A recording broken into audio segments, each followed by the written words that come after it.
Hi, I'm Jennifer Troupe with Royal LePage First London in London, Ontario.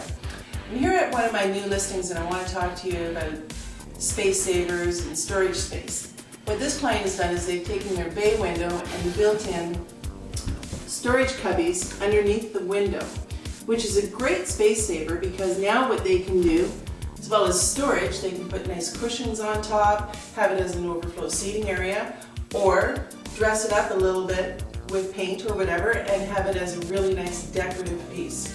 Why don't we go downstairs and look and see if we can find some other great saving spaces. So down here, as you can see, what they've done is they've taken the whole under the stairs walkway, and on the first portion they've put in a great closet that's very functional for the family.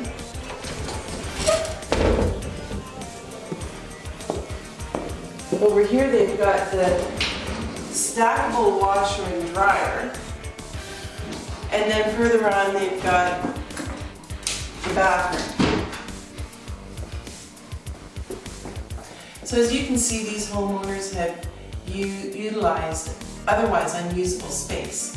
So for more tips and tricks on what to do in your home, so contact me at londonhomes4u.com with the number 4 or londoncityrealestate.ca.